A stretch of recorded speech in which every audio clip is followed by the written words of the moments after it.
Imagine करो आप एक शीशे की दीवार पर चिपके हुए हो। जमीन आपसे 1600 फीट नीचे है। हवा की स्पीड 60 किलोमीटर प्रति घंटा है, जो आपको पीछे की तरफ खींच रही है। आपके हाथों में कोई रस्सी नहीं है, आपके पास कोई पैराशूट नहीं है, आपके पास कोई सेफ्टी नेट नहीं है। अगर आपका हाथ फिसला तो आपकी कहानी खत्म। वहां कोई दूसरा मौका नहीं मिलेगा। आउटकम सिंपल है, या तो परफेक्शन या फिर मौत। नॉर्मल इंसान इस सिचुएशन में क्या करेगा? उसका दिमाग पैनिक करेगा, उसके हाथ कांपने लगेंगे, उसका हार्ट रेट 180 पार कर जाएगा और वो डर के मारे फ्रीज हो जाएगा। लेकिन अभी हाल ही में दुनिया के सबसे खतरनाक क्लाइंबर एलेक्स हॉनल्ड ने ताइवान की सबसे ऊंची बिल्डिंग टाइपे 101 को बिना किसी रस्सी के क्लाइंब किया। और जब वो ये कर रहे थे, उनका दिमाग पैनिक नहीं कर रहा था, उनका दिमाग सुकून में था। उनका हार्ट रेट शायद वही था जो आपका अभी ये वीडियो देखते हुए है। आखिर ये कैसे पॉसिबल है? क्या एलेक्स हॉनल्ड को डर नहीं लगता? क्या उनके दिमाग का फियर सेंटर खराब हो चुका है? या उन्होंने कुछ ऐसा हैक कर लिया है जो हम नॉर्मल लोगों की समझ से बाहर है? आज हम एलेक्स हॉनल्ड के दिमाग का ऑपरेशन करेंगे। हम साइंस, न्यूरोसाइंस और फिलॉसफी को मिलाकर ये डिकोड करेंगे कि कैसे एक इंसान इम्पॉसिबल को नॉर्मल बना देता है। आज हम सीखेंगे the art of fearlessness. Chapter 1, the amygdala paradox. सबसे पहले हमें यह समझना होगा कि डर असल में क्या है। आपके दिमाग के अंदर एक छोटा सा बादाम के साइज का हिस्सा होता है, जिसे एमिगडाला कहते हैं। ये आपका सिक्योरिटी गार्ड है। जब भी आप कोई खतरा देखते हैं, चाहे वो सांप हो या हाइट हो या बॉस का गुस्सा हो, ये एमिगडाला एक्टिवेट हो जाता है और आपकी बॉडी को फाइट और फ्लाइट मोड में डाल देता है। साइंटिस्ट ने एलेक्स को एक एफएमआरआई मशीन में डाला। उन्होंने एलेक्स को बहुत डरावनी इमेजेस दिखाईं। जली हुई बॉडीज, हॉरिफिक एक्सीडेंट्स, ऊंची बिल्डिंग से गिरते हुए लोग।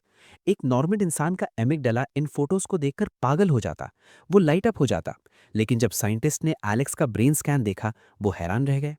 एलेक्स का एमिगडाला सोया हुआ था, साइलेंट, बिल्कुल वैसे ही जैसे कोई बंदा बिस्तर पर लेटकर छत यानी कि सीलिंग को घूर रहा हो। तो क्या एलेक्स का दिमाग खराब है? क्या उन्हें डर फील ही नहीं होता? नहीं, यही सबसे बड़ी गलतफहमी है। एलेक्स कोई सुपर ह्यूमन नहीं है जिनके पास डर नाम की चीज नहीं है।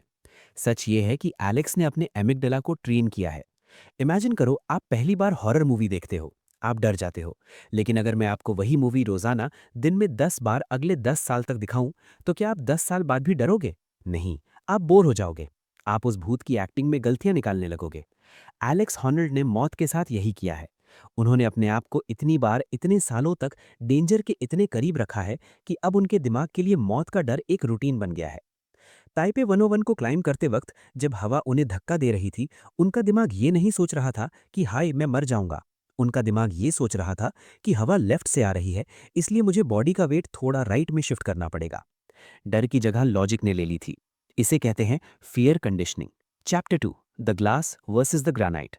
लेकिन ताइपे 101 एलेक्स के लिए एल कैपिटान से भी ज्यादा मुश्किल क्यों था? एलेक्स हॉलैंड एक रॉक क्लाइंबर हैं। वो पत्थर पर पले बड़े हैं। पत्थर में कैरेक्टर होता है। कहीं छोटा सा गड्ढा होता है, कहीं खुरदुरापन यानी कि फ्रिक्शन होता है जिससे आप पकड़ सकते हैं। नेचर आपको इशारे देती है। लेकिन ताइपे 101 वो इंसान का बनाया हुआ मॉन्स्टर है। Glass, steel, aluminium. शीशा स्मूथ होता है, वहां फ्रिक्शन नहीं होता। वहां पकड़ने के लिए कोई नेचुरल क्रैक नहीं होता। इमेजिन करो 100 मंजिल की एक स्मूथ दीवार। यहां एलेक्स अपनी फिजिकल ताकत से ज्यादा अपनी मेंटल फ्लेक्सिबिलिटी का यूज कर रहे थे। रॉक क्लाइंबिंग में आप अपनी उंगलियों पर भरोसा करते हैं। बिल्डिंग क्लाइंबिंग में आपको फ्रिक्शन और प्रेशर पर भरोसा करना पड़ता है। आपको शीशे को दबाना पड़ता है, स्मीयर करना पड़ता है, ताकि आप फिसले ना। ये दिमाग के लिए एक ट्रॉमा जैसा है, क्योंकि आपका दिमाग चीख चीख कर बोलता है कि ये शीशा है, इस पे पकड़ नहीं बनेगी, छोड़ दे। लेकिन एलेक्स उस आवाज को म्यूट कर देते हैं। ये कैसे करते हैं? वो आउटकम पर फोकस नहीं करते, वो प्रोसेस पर फोकस करते हैं। अगर एलेक्स ये सोचते कि मैं 50वीं फ्लोर पर हूं, अगर गिर गया तो क्या होगा, तो वो गिर जाते। उन्होंने अपने दिमाग को सिर्फ अगले 3 फीट के सर्कल में बंद कर दिया था। उनके लिए दुनिया 1600 फीट ऊंची नहीं थी। उनके लिए दुनिया सिर्फ अगला कदम थी। राइट हैंड यहां, लेफ्ट लेग वहां, बैलेंस चेक, रिपीट। जब आप लाइफ के सबसे बड़े चैलेंजेस को छोटे छोटे माइक्रो टास्क्स में तोड़ देते हैं, तो डर खत्म हो जाता है। डर हमेशा फ्यूचर में होता है, प्रेजेंट में सिर्फ एक्शन होता है। Chapter 3, the power of visualization, the mind's eye. हम सब सोचते हैं कि एलेक्स सीधा गए होंगे और बिल्डिंग पर चढ़ गए होंगे। नहीं, असली क्लाइंब ताइपे में नहीं हुई थी। असली क्लाइंब एलेक्स के दिमाग में हुई थी महीनों पहले। एलेक्स हॉनल्ड की सबसे बड़ी सुपर पावर उनके हाथ नहीं, उनकी डायरी है। वो विजुअलाइजेशन का यूज़ करते हैं, लेकिन नॉर्मल लोगों की तरह नहीं। नॉर्मल लोग पॉजिटिव विजुअलाइजेशन करते हैं। ओ, मैं जीत जाऊंगा, सब ताली बजाएंगे, मुझे मेडल मिलेगा। एलेक्स नेगेटिव विजुअलाइजेशन करते हैं। वो आंखें बंद करते हैं और इमेजिन करते हैं कि वो गिर रहे हैं। वो इमेजिन करते हैं कि उनका हाथ फिसल गया है। वो उस डर को, उस पैनिक को अपने दिमाग में जीते हैं। वो सोचते हैं कि अगर 80वीं फ्लोर पर मुझे थकान महसूस हुई तो मैं क्या करूंगा, और फिर वो उसका सल्यूशन ढूंढते हैं। मैं वहां रुकूंगा, 3 लंबी सांसें लूंगा और अपने लेफ्ट हैंड को शेक करूंगा। जब वो असल में बिल्डिंग पर होते हैं और कोई मुसीबत आती है तो उनका दिमाग शॉक नहीं होता। उनका दिमाग बोलता है, ओ ये वाली सिचुएशन, ये तो मैंने सपने में 50 बार सॉल्व की है। इसका सोल्यूशन पेज नंबर 42 पर लिखा है। इसे कहते हैं डेजा वू इफेक्ट। उन्होंने मौत को इतनी बार दिमाग में देखा है कि असल जिंदगी में वो उन्हें फेमिलियर लगती है। यही वजह है कि वो इतने काम दिखते हैं। वो ब्रेव नहीं है जो डर को इग्नोर कर रहे हैं। वो प्रिपेयर्ड हैं जिन्होंने डर का होमवर्क कंप्लीट कर लिया है। कॉन्फिडेंस फीलिंग से नहीं आता, कॉन्फिडेंस प्रिपरेशन से आता है। Chapter 4, the binary mindset, perfection और डेथ। हमारी जिंदगी में हम ट्राई करते हैं यार, कोशिश करते हैं। अगर फेल हो गए तो कोई बात नहीं, दोबारा कर लेंगे। एलेक्स की दुनिया में फेलियर का मतलब है मौत। इससे उन्होंने एक फिलॉसफी बनाई है, द बाइनरी आउटकम। या तो आप परफेक्ट हैं या फिर आप डेड हैं। बीच में कुछ नहीं होता। गुड इनफ नाम की कोई चीज नहीं होती। ये सुनने में बहुत हैवी लगता है, लेकिन एलेक्स के लिए ये लिबरेटिंग है। सोचो, अगर आपके पास गिरने का ऑप्शन ही ना हो तो आपका फोकस कैसा होगा? Laser sharp. सारी फालतू चीजें कि लोग क्या सोचेंगे, मैं कैसा दिख रहा हूं, कल क्या खाया था, सब गायब हो जाती हैं। बचता है सिर्फ प्योर फोकस। इसे साइकोलॉजी में फ्लो स्टेट कहते हैं। ये एक नशा है। जब एलेक्स उस बिल्डिंग पर थे, वो शायद दुनिया के सबसे जिंदा इंसान थे, क्योंकि हर सांस की कीमत थी, हर मूवमेंट डेलिबरेट थी। हम अपनी पूरी जिंदगी ज़ॉम्बी की तरह निकाल देते हैं, आधे सोए हुए, आधे जागे हुए, फोन स्क्रॉल करते हुए। एलेक्स उस 1 घंटे में इतनी लाइफ जी लेते हैं जितनी हम 80 साल में नहीं जी पाते। उनका कहना है, there is no adrenaline rush. If I get an adrenaline rush, it means something has gone wrong.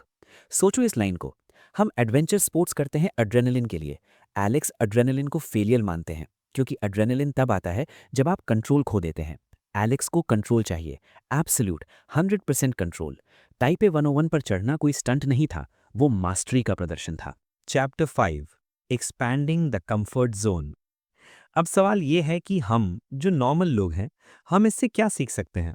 हम तो बिल्डिंग क्लाइंब नहीं करने वाले, लेकिन हमारे पास अपनी वॉल्स हैं। पब्लिक स्पीकिंग का डर, बिजनेस स्टार्ट करने का डर, किसी को प्रपोज करने का डर। हम डर के मारे रुक जाते हैं। एलेक्स हॉनल्ड का कॉन्सेप्ट है एक्सपैंडिंग द कंफर्ट जोन। लोग कहते हैं step out of your comfort zone, comfort zone से बाहर निकलो। एलेक्स कहते हैं नहीं, अपने कंफर्ट जोन को इतना बड़ा कर लो कि डर उसके अंदर आ जाए। जब एलेक्स ने शुरू किया था तो उन्हें भी 50 फीट से डर लगता था। उन्होंने पहले 50 फीट को अपना कंफर्ट जोन बनाया, फिर 100 को, फिर 1000 को। धीरे धीरे उन्होंने अनकंफर्टेबल को कंफर्टेबल बना दिया। अगर आपको स्टेज पर बोलने से डर लगता है तो सीधा 1000 लोगों के सामने मत जाओ। पहले 2 दोस्तों के सामने बोलो, फिर 5 के सामने, फिर 10 के सामने। अपने दिमाग को प्रूव दो कि देख, मैं मरा नहीं, मैं जिंदा हूं। जैसे जैसे आपका दिमाग सर्वाइवल देखता है, वो पैनिक बटन दबाना बंद कर देता है। एलेक्स हॉनल्ड हमें ये सिखाते हैं कि इंसान का दिमाग प्लास्टिक है, इसे मोड़ा जा सकता है। डर कोई दीवार नहीं है, डर एक सिग्नल है जो बोल रहा है कि तुम्हारी प्रिपरेशन कम है। टाइप ए 101 पर एलेक्स ने डर को नहीं हराया, उन्होंने अपनी प्रिपरेशन से डर को इररेलेवेंट बना दिया। The upgrade protocol, 5 life lessons for Indian youth. अब हम वीडियो के सबसे इंपॉर्टेंट हिस्से पर आ गए हैं। एलेक्स हॉनल्ड की कहानी सुनकर ताली बजाना आसान है, वाह क्या बंदा है बोलकर स्क्रोल कर देना आसान है। लेकिन अगर आप वाकई अपनी लाइफ बदलना चाहते हैं तो आपको एलेक्स के दिमाग के सॉफ्टवेयर को अपने दिमाग में इंस्टॉल करना पड़ेगा। खासकर आज के इंडियन यूथ को इन 5 बातों की सबसे ज्यादा जरूरत है। लेसन नंबर 1, किल द चलता है एटीट्यूड। इंडिया में हमारे पास एक बीमारी है, हम इसे कहते हैं चलता है। अरे थोड़ा लेट हो गया, चलता है। काम परफेक्ट नहीं है पर चलता है। असाइनमेंट कॉपी कर लिया, चलता है। एलेक्स हॉनल्ड की लाइफ हमें यह सिखाती है कि good enough is not enough. अगर एलेक्स ने सोचा होता कि ये रस्सी थोड़ी लूज है, चलता है, तो आज वो जिंदा नहीं होते। उनके लिए स्टैंडर्ड सिर्फ एक है, परफेक्शन। आज का इंडियन स्टूडेंट सिर्फ पास होने के लिए पढ़ता है, वो एक्सीलेंस के लिए नहीं पढ़ता। अगर आपको लाइफ में टॉप 1% में आना है तो आपको चलता है को अपनी डिक्शनरी से डिलीट करना पड़ेगा। अपने काम में इतनी सफाई लाओ, इतनी मास्टरी लाओ कि कोई गलती निकाल ही न सके। चाहे आप कोडर हों, वीडियो एडिटर हों या चाय बेच रहे हों, क्वालिटी में कोई कॉम्प्रोमाइज़ नहीं। Lesson number 2, preparation over motivation. हमारे देश के युवाओं को मोटिवेशन का नशा हो गया है। हम घंटों तक मोटिवेशनल वीडियोस देखते हैं, रील्स स्क्रॉल करते हैं और सोचते हैं कि जोश आ जाएगा तो काम करेंगे। एलेक्स हॉनल्ड मोटिवेशन पर नहीं चलते, वो डिसिप्लिन और प्रिपरेशन पर चलते हैं। ताइपे 101 क्लाइम करने से पहले उन्होंने जिम में हजारों घंटे बिताए। उन्होंने बिल्डिंग के मैप स्टडी किए। उन्हें किसी ने पंप अप नहीं किया। उनका होमवर्क उनका फ्यूल था। सीखने वाली बात यह है कि जिस दिन आपका मूड ना हो, उस दिन आप कैसे काम करते हो, वही आपका फ्यूचर डिसाइड करेगा। मोटिवेशन टेम्पररी है, प्रिपरेशन परमानेंट है। जुगाड़ लगाना बंद करो और तपस्या यानी डीप प्रिपरेशन शुरू करो।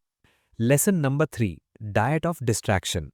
आज एलेक्स हॉनल्ड फोकस के मास्टर हैं और हम डिस्ट्रैक्शन के गुलाम हैं।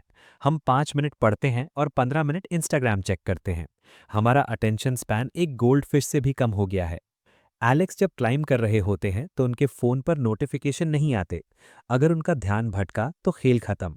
आपको अपनी लाइफ में डीप वर्क लाना पड़ेगा। जब काम करने बैठो तो फ़ोन को दूसरे कमरे में फेंक दो। दुनिया भाड़ में जाए। अगर आप 4 घंटे बिना फ़ोन उठाए काम नहीं कर सकते तो आप कभी भी ग्रेटनेस अचीव नहीं कर पाओगे। ग्रेटनेस अकेलेपन में बनती है, शोर में नहीं। Lesson number 4, visualising the worst. हम हमेशा पॉजिटिव थिंकिंग की बात करते हैं, सब अच्छा होगा, लेकिन जब बुरा होता है तो हम टूट जाते हैं। एलेक्स हमें सिखाते हैं, विजुअलाइज द फेलियर। सोचो कि सबसे बुरा क्या हो सकता है। अगर मेरा स्टार्टअप फेल हो गया तो क्या होगा? अगर मैं एग्जाम में फेल हो गया तो क्या होगा? जब आप उस बुरे रिजल्ट को फेस कर लेते हो और उसका सोल्यूशन ढूंढ लेते हो तो आपका डर खत्म हो जाता है। अंधे होप पर मत जियो, कैलकुलेटेड रिस्क पर जियो। Lesson number 5, simplicity is the ultimate sophistication. Alex Honnold करोड़ों कमाते हैं, लेकिन वो सालों तक एक वैन में रहे। वो दाल चावल खाते हैं, वो साधारण कपड़े पहनते हैं। आज का इंडियन यूथ शो ऑफ में फंसा हुआ है। महंगा आईफोन, महंगी बाइक, ब्रांड के कपड़े। हमारी आधे से ज़्यादा एनर्जी अमीर दिखने में जाती है, अमीर बनने में नहीं। एलेक्स हमें सिखाते हैं कि लाइफ में मिनिमलिज्म लाओ। अपनी ज़रूरतें कम करो ताकि तुम्हारा फोकस सिर्फ अपने मिशन पर हो। जितना कम बैगेज होगा उतना ऊंचा क्लाइम कर पाओगे। स्टेटस गेम से बाहर निकलो और स्किल गेम में एंटर करो। कंक्लूजन। दोस्तों, एलेक्स हॉनल्ड ने ताइपे 101 क्लाइम करके ये साबित कर दिया कि इंसान की कोई लिमिट नहीं होती। लिमिट सिर्फ हमारे दिमाग में होती है। वो कोई सुपर हीरो नहीं है, वो भी हमारी तरह हड्डी और मांस के बने हैं। फर्क सिर्फ माइंडसेट का है। तो आज आपके पास दो रास्ते हैं। रास्ता नंबर 1, इस वीडियो को बंद करो, एक और रील देखो और सो जाओ। कल सुबह वही एवरेज जिंदगी जियो। रास्ता नंबर 2, उठो, अपनी वॉल ढूंढो और आज पहला कदम उस डर की तरफ उठाओ जो तुम्हें रोक रहा है। क्योंकि जैसा एलेक्स कहते हैं, no one achieves greatness by being normal. कोई भी इंसान परफेक्ट पैदा नहीं होता। हम अपने आप को पत्थर की तरह तोड़ तोड़ कर परफेक्ट बनाते हैं। जय हिंद।